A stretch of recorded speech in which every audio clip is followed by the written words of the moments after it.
Kemacetan parah jelang Lebaran terjadi setiap tahunnya. Padahal dengan solusi yang tepat, problem berulang ini seharusnya bisa teratasi. Kendaraan pribadi masih mendominasi sejumlah rute mudik. Mengapa masyarakat enggan menggunakan alat transportasi massal darat, khususnya bus? Apa solusi agar macet jelang Lebaran tidak terulang lagi tahun depan? Kita bahas dengan narasumber terkait. Di sebelah saya sudah ada Pak Sugiharjo selaku Sekjen Kementerian Perhubungan. Selamat pagi Pak Sugiharjo. Selamat pagi Mbak Marisa. Dan juga di sebelahnya sudah ada Pak Ipung Purnomo selaku Presidium Masyarakat Transportasi Indonesia. Selamat pagi Pak Ipung. Selamat pagi Mbak Marisa. Nah, saya ingin mengangkat beberapa data ini Pak. Ini data kami dapatkan juga dari Kementerian Perhubungan, di mana rencana operasi atau prediksinya kereta api ini, penumpang yang mengambil kereta api ini meningkat 4,6%, pesawat juga meningkat 7,6%, sementara penumpang bus turun 7,8%. Kalau kita lihat juga jalur mudik ini tetap macet, bahkan kemacetan itu bisa mencapai 46 km. Ya. Nah, analisa apa? Analisa Anda apa? Apa yang terjadi ini Pak Sugiharjo? Saya memprediksikan bahwa apa yang ditulis dalam rencana operasi mengenai jumlah total pemudik 17,7 juta, prediksi saya akan terlampaui. Kenapa? Karena contoh angkutan udara yang diprediksikan naik 7%, Mbak Marisa sampaikan, kenyataannya sampai dengan H-3 kemarin untuk domestik sudah naik sekitar 13,6% dan internasional sudah naik 23%. Kereta api juga mengalami kenaikan, ya, apalagi dengan ditambahnya rangkaian. Dan untuk tahun ini kita ada rangkaian yang panjang. Kalau biasanya sampai 6 atau 8, ini ada yang 12 kereta. Wow. Karena gunakan lokomotif CC06 yang double cabin. Iya. Itu naik.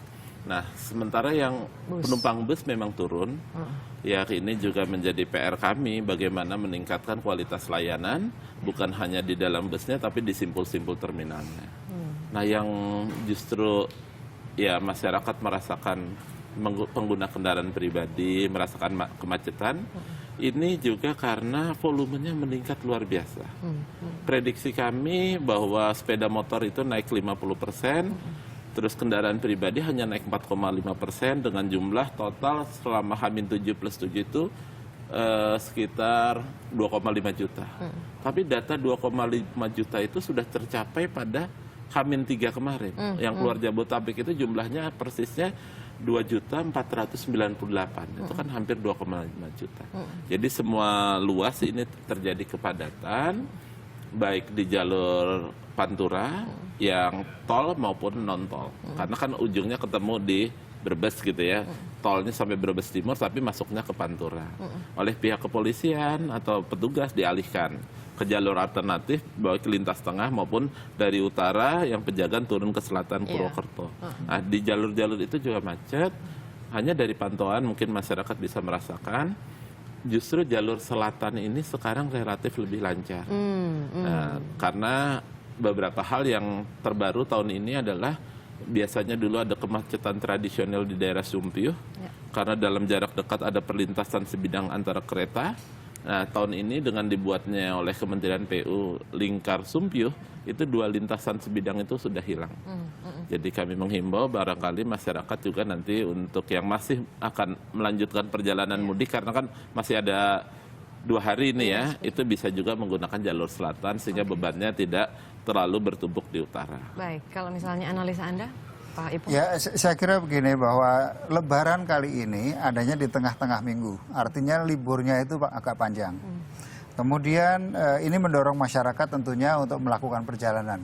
Ya. Kemudian kebetulan juga dibarengin dengan libur sekolah. Ya, sesuatu yang barangkali kalau kemarin masih ada selisih waktu, sekarang betul-betul sama. Sehingga minat untuk mudik itu menjadi besar. Didorong kemudian bahwa propaganda jalan tol sudah selesai dari Jakarta sampai Brebes. Waduh, minatnya semakin tinggi tentunya. Ya, mendorong minat masyarakat untuk melakukan perjalanan semakin tinggi. Sehingga yang pakai mobil betul-betul menggunakan mobil sehingga di luar prediksi Pak Jojo tadi. Asumsi bahwa ini bagi sepeda motor, asumsi bahwa mobil-mobil sudah akan lewat jalan tol, sehingga jalan tradisional yang jalan nasional ini menjadi sepi, sehingga juga mendorong minat dia untuk menggunakan banyak motor. Jadi semuanya serba tereskalasi menjadi besar, dan inilah yang terjadi. Yang terjadi tentunya di daerah Brebes, Tegal, kemudian nanti Pekalongan, itu menjadi neraka di sana.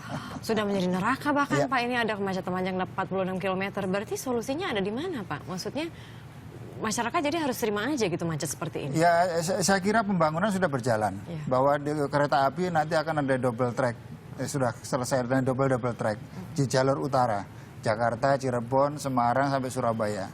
Nah, himbauan juga tentunya nanti double track juga untuk ke arah selatan. Iya. Jakarta, Cikampek, Cirebon, ya, kemudian ke arah Purwokerto sampai Yogyakarta, Solo. Kalau itu double track selesai semua, itu akan frekuensi kereta api akan semakin tinggi.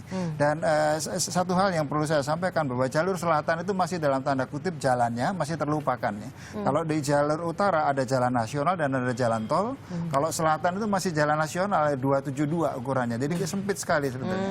Nah, Mungkin saya menambahkan Ya. yang Pak Ipung. Ya, Jadi dari sisi infrastruktur, ini setiap tahun kan itu selalu ada perkembangan. Bahwasanya ada kemacetan pada hari-hari puncak ini memang karena pada dasarnya kan kapasitas jalan itu tidak didesain untuk hari yang paling padat seperti ini.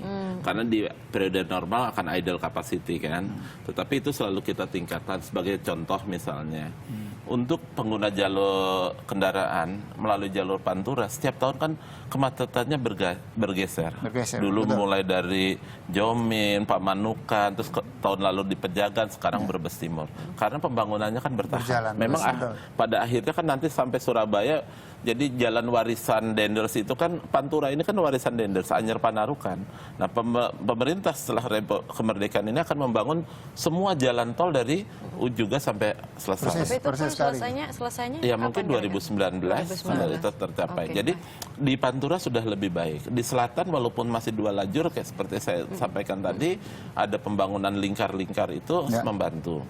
Kemudian ke arah barat, misalnya masyarakat juga merasakan kemarin adanya kemacetan di Merak ya. Kalau arah barat itu simpulnya kan penyeberangan Merak Bakahuni. Nah ini juga sekarang setiap tahun semakin baik. Bahwa ada kemacetan ya, tapi dengan ditambahkan 39 loket, ada yang mobile satelit loket itu bagus. Baik, Kalau Pak Ipung. infrastruktur barangkali yang masyarakat akan merasakan tapi tidak terlalu Ya. banyak disuarakan itu ke jalur selatan. Oke, oke, Yang baik. arah puncak Sukabumi itu nggak ada perubahan. dari sisi itu betul sekali infrastruktur. bahwa ini pembangunan terus berjalan dan komitmen saya kira kabinet sekarang luar biasa ini. Jadi jalan tol harus selesai, kereta api double track harus selesai baik yang utara maupun selatan. Kemudian bahwa pembangunan jalur selatan juga sudah dimulai dan saya kira dalam dimensi waktu sampai dengan tahun 2018 belum, saya kira 2019.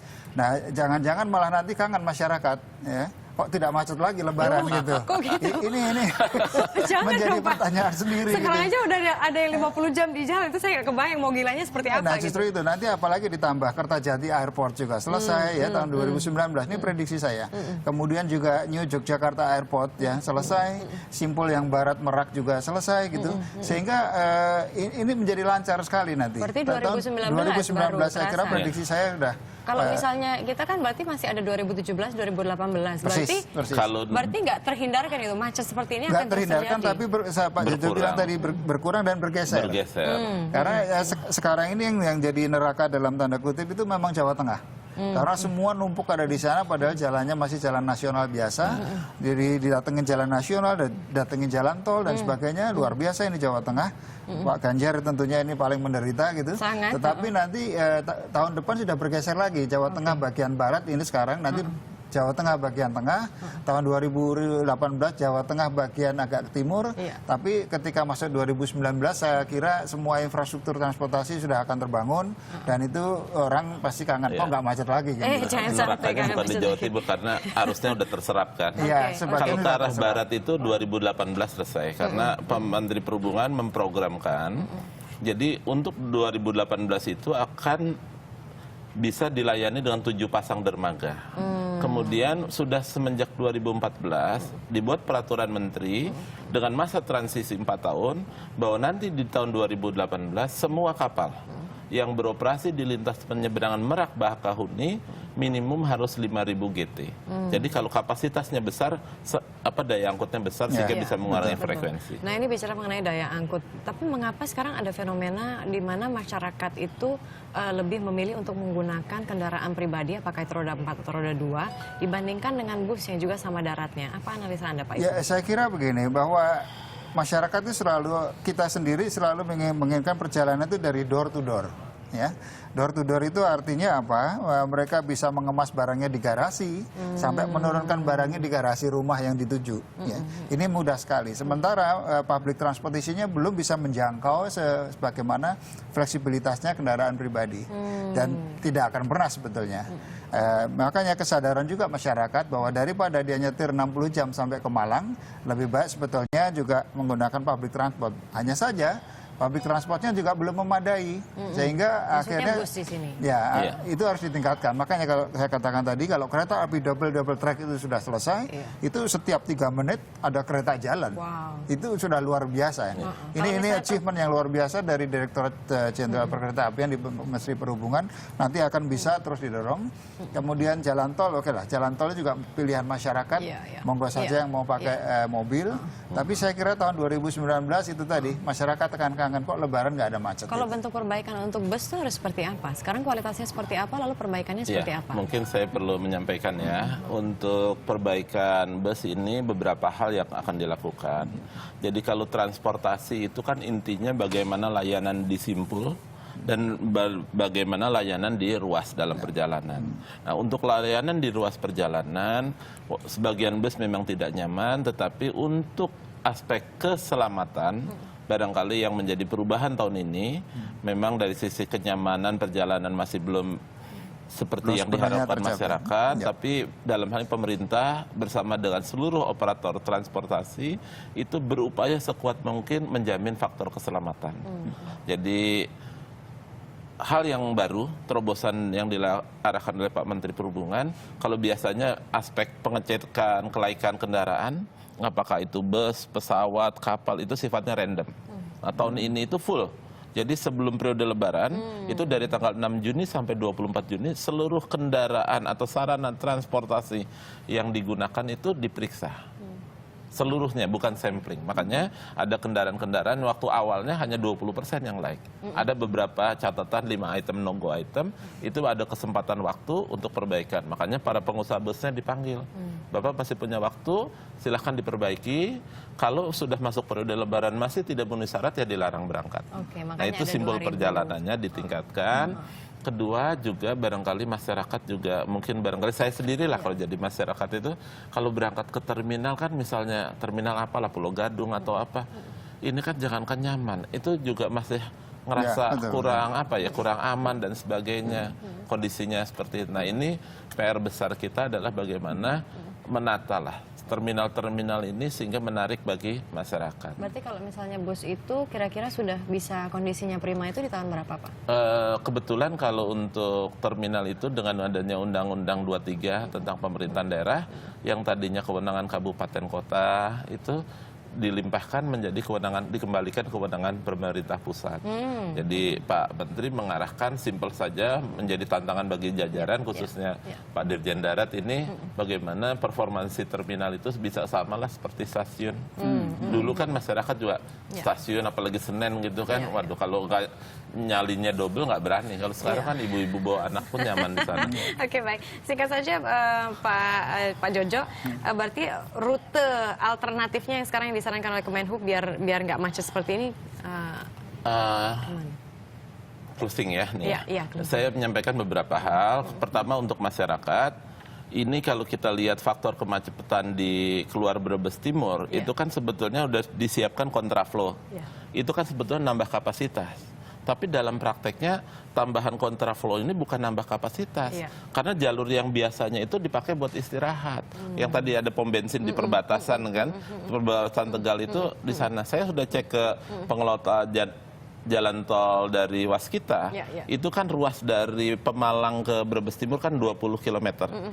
Tipe B, jadi standarnya belum nggak ada fasilitas. Berarti baiknya harus ke selatan dan juga. Nah, jadi saya menyarankan pertama masyarakat itu disiplin, yang kedua pilih rute, lihat informasi dan dari pengalaman sampai dengan hari ini jalur selatan itu relatif lebih lancar. Jadi supaya bebannya terbagi. Dan ini PR bagi kami petugas untuk bisa melakukan himbauan dan rekayasa lalu lintas untuk membagi beban khususnya nanti pada saat arus balik. Oke, baik. Terima kasih banyak. Ya, silakan Justru singkat saja. arus balik sebetulnya arus balik juga tidak kalah nerakanya ya. Iya, iya. Pengalaman saya bahwa karena apa? Yang balik itu lebih santai orang. Iya, iya. Begitu santai ada masjid dia mampir. Dia akan pelan-pelan. Ada restoran dia mampir parkir. Jadi kemudian ada pom bensin. Jadi 3 tempat itu selalu mengaruhi kecepatan dan akhirnya berbuntut juga panjang gitu. Iya. Tidak pernah disorot oleh media barangkali bahwa arus balik itu juga tidak kalah nerakanya dengan arus pergi sebetulnya. Baik, baik. Terima kasih banyak, Hati-hati Pak. untuk masyarakat kembali ke waktu arus baliknya. Waktu arus baliknya ya. Baik, terima kasih banyak Pak Ipung dan juga Pak Sugiharjo sudah hadir di sini.